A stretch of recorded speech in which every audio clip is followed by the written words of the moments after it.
사도행전 14장 8절에서 18절 말씀 저와 여러분이 한 절씩 교독하겠습니다. 누스드라에 발을 쓰지 못하는 한 사람이 앉아 있는데 나면서 걷지 못하게 되어 걸어본 적이 없는 자라.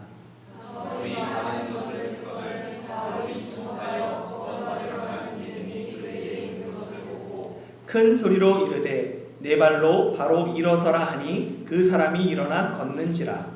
우리가 바울이 하늘을 보고 누가오니아 방언으로 소리질러 이르되 신들이 사람의 형상으로 우리 가운데 내려오셨다 하여 바나바는 제우스라 하고 바울은 그 중에 말하는 자이므로 헤르메스라 하더라.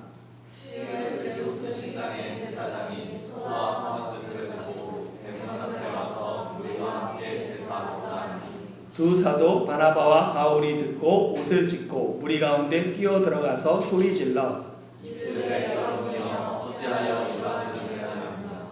우리도 여러분과 같은 성정을 가진 사람이라. 여러분에게 복음을 전하는 것은 이런 헛된 일을 버리고 천지와 바다와 그 가운데 만물을 지으시고 살아계신 하나님께로 돌아오게 합니다. 하나님이 지나간 세대에는 모든 민족으로 자기들의 길들을 가게 방임하셨으나 그러나 자기를 증하지 않으신 것이 아니니 곧 여러분에게 하늘로부터 비를 내리시며 열심히 일으키시는 선한 일을 하사 음식과 기쁨으로 여러분의 마음에 만족하게 하시느니라 하고 함께 읽겠습니다. 이렇게 말하여 겨우 우리를 말려 자기들에게 제사를 못하게 하니라. 네. 전도 여행을 한번 복습해 보도록 하겠습니다. 지역을 중심으로 사건들을 나오기 때문에 좀 동일한 이렇게 이름들이 좀 낯설고 그래서 계속해서 반복하지 않으면 쉽게 잊어버리게 됩니다. 여러분들이 한 주간 얼마나 말씀을 사모했는지 지금까지 계속 말씀을 얼마나 귀담아 들었는지 한번 테스트 한번 해보도록 하겠습니다. 이 지도를 보시면 이 지도는 큰 지역만 기록되어 있어요. 여러분들이 제가 물어보면 그 지역에 어떤 지역인지 대답하는 겁니다. 예. 바울과 바나바가 전도여행 출발한 곳 어디입니까? 이 수리아의 어디요? 안디옥. 예. 그래서 안디옥 교회에서 출발했어요. 그래서 배 타고 실루기아로 내려왔다가 그 다음에 처음으로 도착한 데가 어디예요? 구브로. 예, 구브로 섬이죠. 구브로의 동쪽에 어디에 도착하냐면 살라미에 도착합니다. 그래서 여러 회당에서 말씀을 전하다가 이 구브로를 쭉 횡단해서 서쪽에 어디에 도착해요? 바보에 도착하죠. 여기서 어떤 사람들을 만납니까? 마술사 바예수와 그 총독이었던 바기오 사울을 만나요. 그렇죠? 그 다음에 이 구브로를 떠나서 어디로 가요? 밤빌리아의 버가에 갑니다. 여기서 어떤 일이 벌어지냐면 마가 요한이 예루살렘으로 돌아가요. 들으니까 기억은 나죠? 네. 그래서 여기서 이제 버가를 떠나서 어디로 가냐면 비시리아의 어디로 가요? 안디옥. 비시디아의 안디옥으로 갑니다. 그래서 이곳에서 바울이 회당에서 설교하는데 이 첫 번째 사도행전에 기록된 설교가 비시디아 안디옥에서 하는 거죠.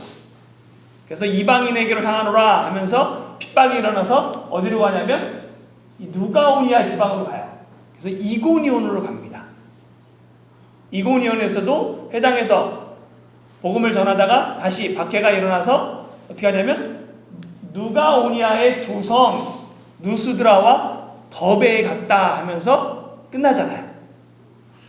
교회 생활에 여러분들이 어디에 관심이 있습니까?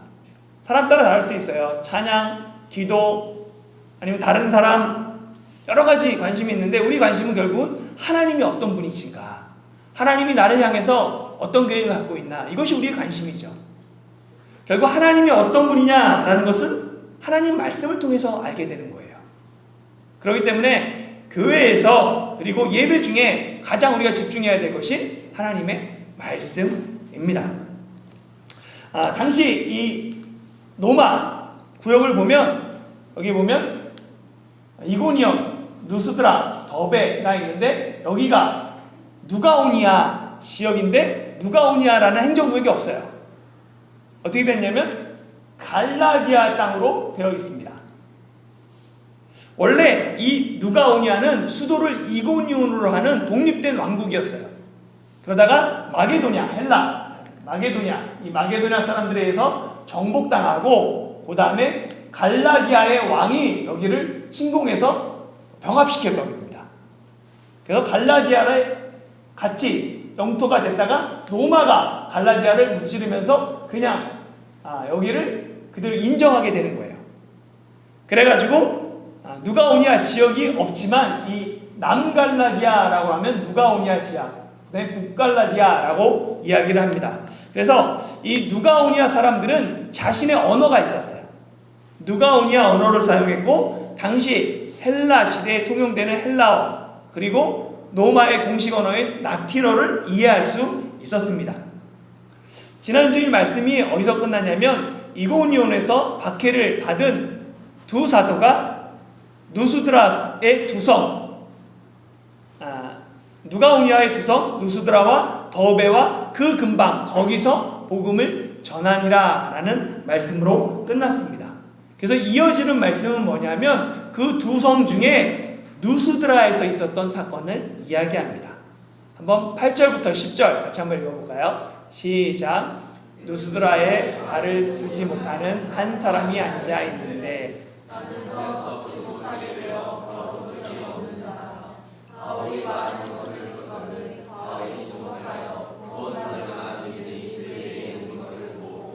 큰 소리로 이르되 내 발로 바로 일어서라 하니 그 사람이 일어나 걷는지라. 아멘. 바울과 바나바가 루스드라에서 발을 쓰지 못하는 사람을 만나게 돼요. 이 사람은 나면서부터 걷지 못했던 자다라고 얘기합니다. 사도행전에서 나면서부터 걷지 못했던 사람 이야기가 사도행전 3장에 나오죠. 그래서 성전 미문에 앉아있던 사람, 베드로와 요한이 보고 그를 일으켰던 사람, 그 사람도 나면서부터 걷지 못했던 사람입니다. 마찬가지로 베드로가 성전 미문에 그 사람을 일으켰던 것처럼 바울은 누스드라에 이 사람을 일으킵니다.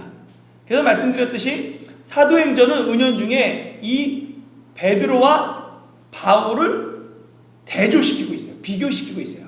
이거를 표로 만들어 보면 이렇게 됩니다. 그래서 보면 성전 미문에서 나면서 못 걷게 된 사람을 베드로가 고친 것처럼 누스드라에서 바울은 동일하게 그런 사람을 고칩니다. 그림자만 덮여도 사람들이 나음을 입었던 것처럼 베드로가 바울은 손수건이나 앞치마를 얹으면 사람들이 나음을 입었어요. 마술사 시몬과 대결한 것처럼 바울은 마술사 바예수랑 대결합니다. 죽은 다비다를 살렸다면 죽은 유도구를 살리고 감옥에서 기적처럼 서로 똑같이 방법으로 풀려납니다. 이런 걸 통하여서 사도행전은 바울이 베드로와 똑같은 사도다라는 것을 강조하고 있습니다. 그리고 또한 이 사람들이 갔던 이 누스드라는 로마 황제 아구스토가 주전 6세기경에 퇴역한 군인들과 그 가족들을 이주시키면서 만든 도시예요. 그래가지고 보면 그곳의 주민들은 대부분 누가오니아 사람들입니다. 그들은 농업과 목축을 했고 교육 수준이 높지는 않았어요. 그리고 이 도시는 작은 도시고 그러다 보니까 유대인들이 별로 살지 않았습니다. 유대인의 회당이 없었어요. 유대인의 회당이 있었으면 바나바가 바울이 회당에서 복음을 전했겠죠. 근데 그들은 어디서 복음을 전하냐면 광장에서, 좀 넓은 공터에서 광장에서 복음을 전하게 됩니다. 이걸 어떻게 알게 되냐면 후에 이 제우스 신당의 제사장이 와서 바울과 바나바한테 제사 지내려고 할 때 대문 앞에 왔다라고 얘기를 해요. 대문 앞에서 제사 지내려고 합니다. 그런데 이 대문 앞을 공동 번역이나 새 번역은 성문 앞이라고 번역하고 있어요. 그러니까 광장으로 연결되는 그 성문 앞에서 제사 드리려고 했고 그 앉아있던 못 걷던 사람이 거기에 앉아있던 거죠. 왜요? 많은 사람들이 지나다니니까 거기서 구걸하기 위해서 거기에 앉아있었던 거예요. 그런데 광장에서 바울과 바나바가 전도를 하고 복음을 전하니까 그 말을 자세히 귀담아 듣고 있었던 거예요. 그래서 9절에 보면 바울이 말하는 것을 듣거늘 하는, 여기 듣거늘에 대한 헬라어는 뭐로 되어 있냐면 관심을 가지고 듣다, 마음을 다하여 듣다, 열심히 듣다라는 뜻을 갖고 있습니다. 그러니까 광장에서 그가 하는 말을 이 못 걷는 사람이 귀담아 마음을 다해서 듣고 있었어요. 그 모습을 바울이 주목하게 됩니다. 주목하다라는 이 단어는 서로 눈을 고정시키는 거예요. 그런데 재밌게도 이 단어가 어디 사용되냐면 똑같이 사도행전 3장에도 동일하게 사용돼요. 성전 미문에 앉아있던 구걸했던 사람도 베드로와 요한이 그를 주목합니다. 같이 눈이 마주쳐요. 고정시켜요. 그런데 차이가 있죠. 이 성전 미문에서 구걸하던 사람은 무엇을 얻을까 하는 마음으로 고정시켰어요. 그런데 이 사람은 하나님의 말씀에 주목하는 거예요. 그리고 바울이 그 모습을 보니까 그에게 구원받을 만한 믿음을 보게 돼요. 구원받을 만한 믿음이 무엇일까? 교회 안에서 구원이라고 하면 주로 영혼 구원에 대해서 생각합니다. 내 교회 다니지 않는 사람들은 구원해줘 하면 뭘 생각하냐면 솔로 탈출, 나를 구원해줘 뭐 이런 거, 아니면 병으로부터 구원받는 것, 가난으로부터 구원받는 것, 이런 식으로 생각합니다. 그런데 이 성경에 나와 있는 이 구원이라는 헬라어 소조는 둘 다 사용해요. 영혼 구원할 때도 사용하고 육체를 구원할 때도 사용합니다. 마태복음 1장 21절에 보면 아들을 낳으니 그 이름을 예수라 하라. 이는 그가 자기 백성을 그들의 죄에서 구원할 자이다 라고 해요. 죄에서 구원하는 것, 영혼을 구원하는 것, 이것이 소조예요. 뿐만 아니라 동일하게 예수님 옆에 나왔던 병자들이 주여 우리를 구원하소서라고 얘기하죠. 그때도 같은 단어를 씁니다. 제자들이 풍랑을 만나 죽게 되었을 때 주여 우리를 구원하소서, 역시 같은 단어를 쓰는 거죠. 그러면 바울이 그 사람을 통해 받던 믿음, 구원받을 만한 믿음, 그 믿음은 어떤 믿음이었을까요? 병을 고칠 것이라는 믿음이었을까요? 아니면 영혼을 구원할 것이라는 믿음이었을까요?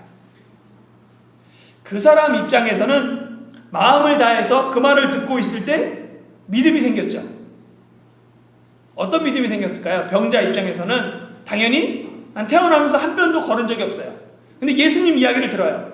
많은 병자를 고치고 우리의 구세주로 오셨다라는 얘기를 들으면서 내 병이 고칠 것이라는 믿음이 생기겠죠.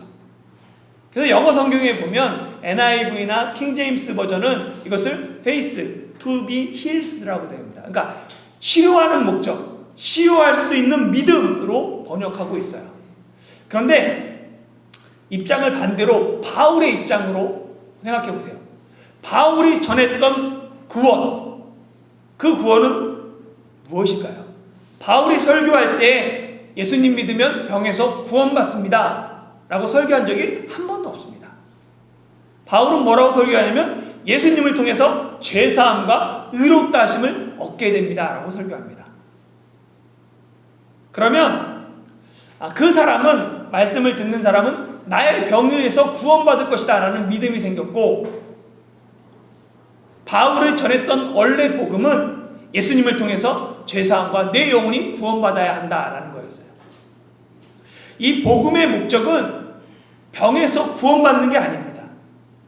복음의 목적은 언제나 죄를 사하고 의롭다 하심을 얻는 게 목적이에요.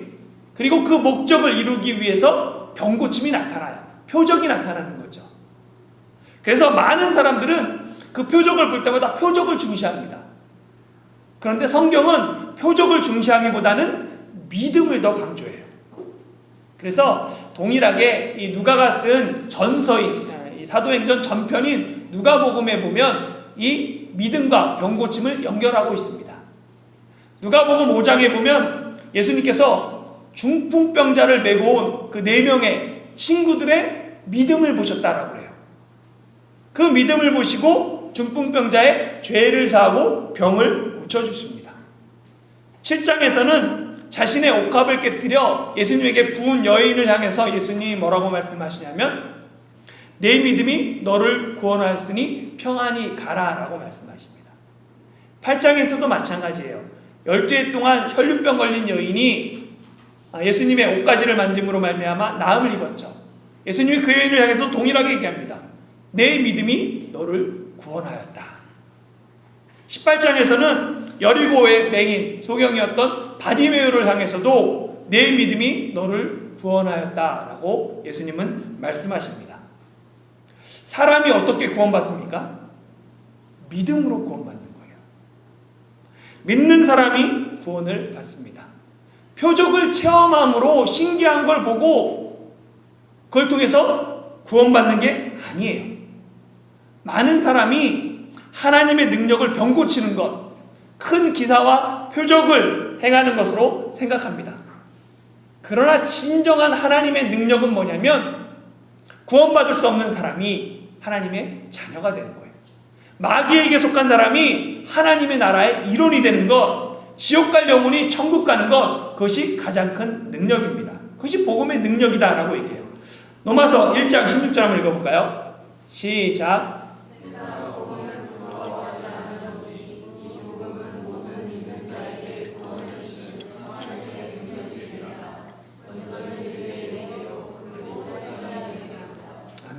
구원이 뭐냐면 그러니까 복음이 구원을 주시는 하나님의 능력입니다. 그래서 하나님의 능력인 이 복음을 믿는 사람에게 구원이 지금도 임하죠.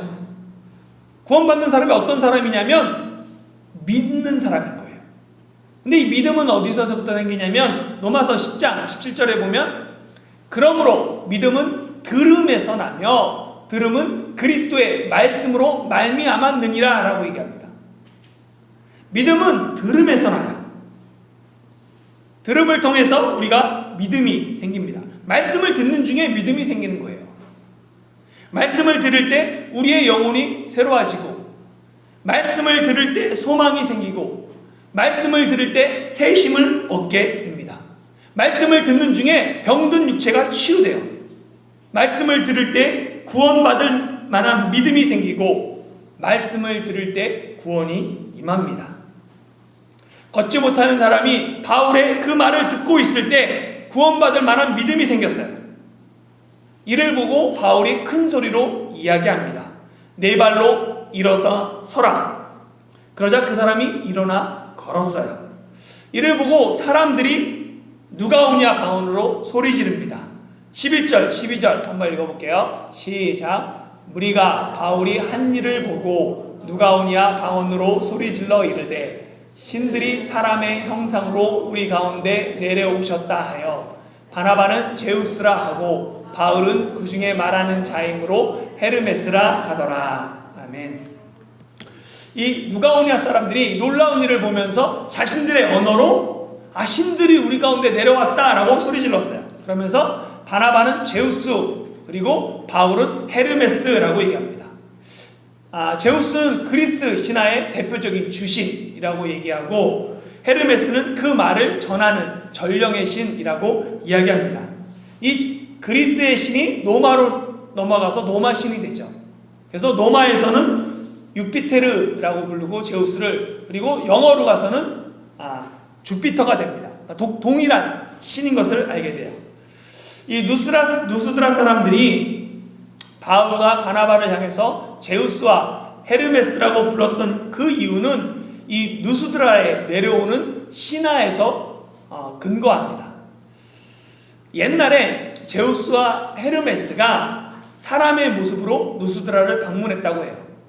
그런데 사람들이 이 신을 못 알아보고 냉대하고 멸시합니다. 그때 마을의 농부였던 빌레온과 그 안에 바시우스가 이 제우스와 헤르메스를 잘 대접해줘요. 그래가지고 이 제우스와 헤르메스는 그 지방 사람을 다 멸하는데 이 두 부부만은 살려줍니다. 그리고 그들이 살던 집을 제우스 신전으로 만들고 그들을 제사장 삼아요. 그래서 그 사람은 행복하게 잘 살다 죽었다고 해요. 이 부부가 죽은 후에 마을에 오래된 고목이 생겼는데 이 나무 두 그루가 생겼는데 이 나무를 보면서 사람들은 그 부부를 기억하고 이 이야기를 계속해서 전해줬다라고 얘기합니다. 그러니까 이런 신화로 인해서 누스드라 사람들이 못 걷는 사람, 태어나서 한 번도 못 걷던 사람이 걷는 것을 보면서 아, 신이 지금 인간의 모습으로 내려왔다라고 소리친 거예요. 그런데 그들이 자신들의 언어, 누가 오냐 방언으로 하니까 바울과 바나바는 이 이야기를 알아듣지 못했어요. 그리고 알아듣지 못한 사람들이 막 소란스럽고 그 다음에 얼마 지나지 않아서 제우스 신전의 제사장이 소와 화환을 가지고 와서 제사 드리려고 하는 거예요. 자신들에게. 그때서야 깜짝 놀라서 알게 된 거예요. 이게 어떻게 된 건지. 그래서 사도들이 옷을 찢고 무리 가운데 뛰어들어 이야기합니다. 어찌하여 이런 일을 행하느냐. 우리도 여러분과 같은 성정을 가진 사람이다 라고 얘기하는 거죠. 목회자가 조심해야 될 것이 있어요. 소와 화환입니다. 소와 화환 대부분 사람들이 좋아해요. 받길 좋아하죠. 당연히 목회자도 소와 화환 좋죠. 그러나 좋아해도 멀리 해야 하는 것이 소와 화환입니다. 목회자의 영광은 소와 화환에 있지 않아요. 오늘날로 얘기하면 재물, 영광이겠죠. 재물과 영광 필요합니다. 목회자도 필요하죠. 그리고 목회자들 중에 이 재물과 영광 싫어하는 사람도 별로 없는 것 같아요. 그러나 목회자가 이 재물과 영광에 빠지면 결국 자기를 우상화합니다. 당연히 하나님께 돌아갈 영광을 나의 것으로 생각해요. 자기 우상화가 평소에는 잘 드러나지 않는데 언제 드러나냐면 목회자가 범죄했을 때 그것을 어떻게 처리하나. 또 하나는 목회자가 은퇴할 때 어떤 모습인가를 보면 조금은 드러납니다.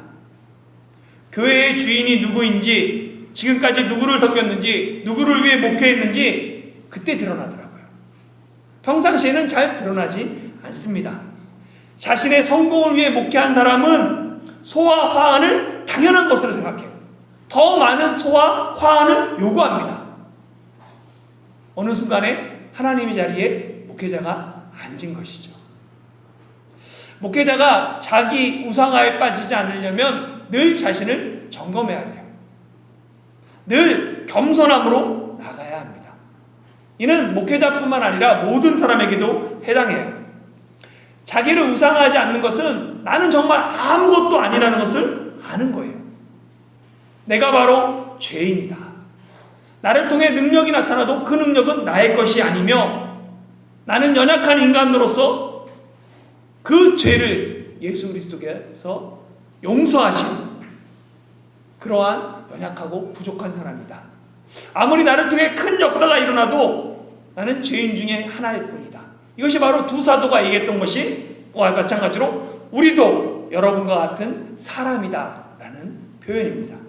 나도 똑같은 사람이다. 나에게도 하나님의 은혜가 필요하다. 하나님의 은혜로 지금 여기에 서 있는 것이다. 이 죄인이라는 것을 망각하면 자기 우상화에 빠집니다.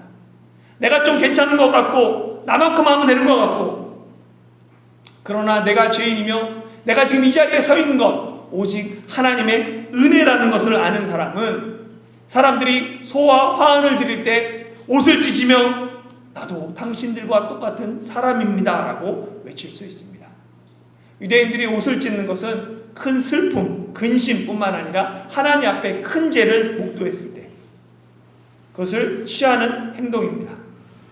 바울과 바나바가 우리도 여러분과 같은 성정을 가진 사람이라 라고 외치고, 또한 베드로가 고넬료가 자신에게 절하려고 할 때 고넬료에게 일어나라 나도 사람이라고 말했던 것처럼 우리 모두는 하나님의 은혜가 필요한 사람들입니다.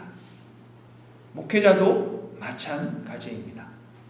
재물과 명예와 성공에 대한 야망을 버리고 자신을 점검하며 더 겸손해야 합니다. 이어서 바울의 설교가 이어져요. 근데 이 바울의 설교는 조금 지금까지 했던 설교와 조금 다른 것을 보게 됩니다. 왜냐하면 대상이 이방인들이기 때문에 그래요. 한번 볼까요? 15절부터 17절 같이 한번 읽어볼게요. 시작. 이르되 여러분이여 어찌하여 이러한 일을 하느냐. 우리도 여러분과 같은 성정을 가진 사람이라. 여러분에게 복음을 전하는 것은 이런 헛된 일을 버리고 천지와 바다와 그 가운데 만물을 지으시고 살아계신 하나님께로 돌아오게 함이라. 하나님이 지나간 세대에는 모든 민족으로 자기들의 길들을 가게 방임하셨으나 그러나 자기를 증언하지 아니하신 것이 아니니 곧 여러분에게 하늘로부터 비를 내리시며 절시기를 주시는 선한 일을 하사 음식과 기쁨으로 여러분의 마음에 만족하게 하셨느니라 하고. 아멘. 회당 설교에서는 결국 뭐냐면 처음에 도입할 때 우리 조상의 하나님 출애굽 이야기하면서 접근해요.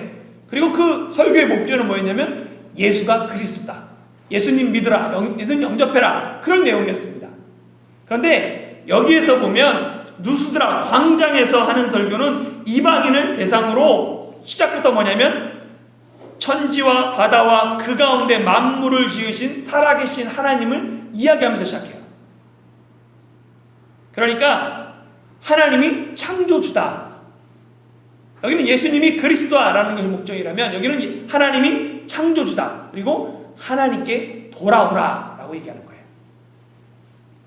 이런 접근 방식은 바울의 전도 방식의 특징 중에 세 번째에 해당하죠. 다양한 복음화의 다양한. 그러니까 복음 전할 때 다양한 방법을 통해 복음을 전하는 거예요. 그래서 유대인들을 대상으로 할 때는 회당에서 구약 성경을 근거로 구약 성경에 나타난 그 말씀들을 통해서 예수님의 십자가와 죽음과 부활을 통해 그리스도가 되셨다, 이것을 증거하죠. 그러나 광장의 이방인을 대상으로서는 창조 세계 가운데 나타난 하나님, 그 은혜에 대해서 이야기합니다. 인간이 하나님을 아는 유일한 방법은 뭐냐면 하나님이 알려주실 때예요. 하나님이 자신이 어떤 분이라는 것을 보여줄 때 인간은 하나님을 알 수 있어요. 이것을 신학적인 용어로 계시라고 얘기합니다. 그러니까 하나님이 보여주시는 방법이, 이 계시의 방법이 두 가지가 있어요.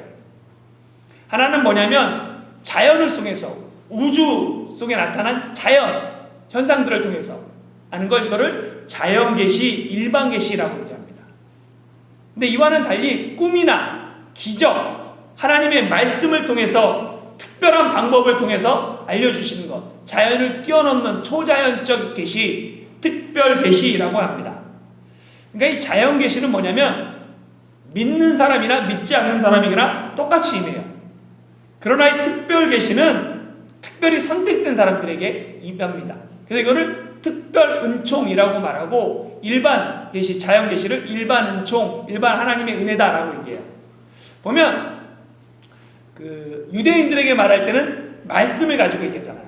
말씀이 특별하게 하나님이 주어진 거니까 이게 특별 계신 거예요. 그리고 이 이방인에게 얘기할 때는 피조 세계 가운데 임한 하나님의 일반적인 은총을 얘기해요. 보면 뭐냐면 때를 따라 비를 내려주시고 결실기에 열매 맺게 하는 것, 이것이 하나님의 은혜다라고 얘기하는 거예요. 이게 일반 은총입니다. 가끔 이렇게 도시에 있다 보면 그런 생각이 들어요. 이 수많은 사람들이 어떻게 먹고 살지? 야, 저 사람들 어떻게 이 많은 사람들이 다 살아갈 수 있을까? 피조 세계를 가만히 들여다보면 그 속에 하나님의 은혜가 있어요. 들에 핀 들풀도 먹이시고 입히시는 하나님, 공중의 새도 돌보시는 하나님, 그런 걸 통해서 이 천지 만물을 지으시고 이것을 운행하시는 분이 있구나. 그것이 일반 은총입니다. 그러니까 일반 은총에는 자연, 그 다음에 역사 속에 절대자가 있구나, 우리 양심 통해서 절대자, 신이 있다는 것을 알게 되는 거예요. 그런데 일반 은총을 통해서는 신이 있다는 걸 알아요. 근데 그 신이 어떤 신인지 모르는 거예요. 나를 뛰어넘는 어떤 존재가 있구나 라는 것까지 인정이 돼요. 그런데 하나님, 여호와, 그분이 여호와 하나님, 창조주 하나님이라는 걸 모른다는 거예요. 그래서 하나님께서는 하나님을 바로 알게 되는 특별 은총이 필요합니다. 그 특별 은총이 뭐냐면 인간의 몸으로 오신 예수님, 그리고 하나님의 이야기를 기록한 성경이 특별 계신 거예요. 그러니까 성경을 통해서, 예수님을 통해서 우리는 하나님을 알게 되는 거죠.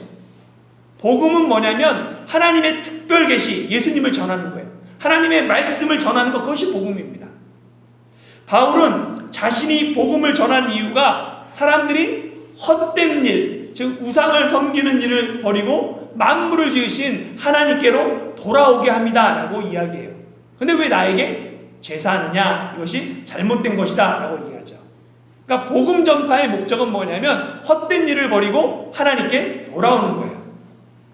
그리고 뭐라고 얘기하냐면 하나님이 지나간 세대에는, 그러니까 예수님이 오기 전까지는 모든 민족으로 자기들의 길을 가게 방임하셨다는 거예요. 그냥 내버려 두셨다고 얘기해요.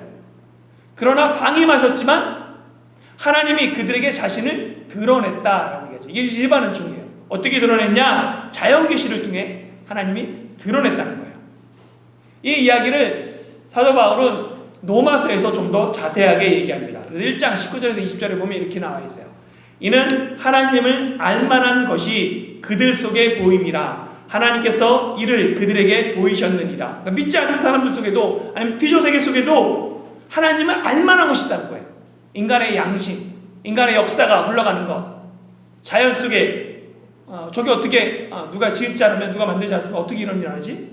그러니까 인간무가 일어나는 것, 이런 것들이 다 하나님이 알만한 것을 보이셨다는 거예요.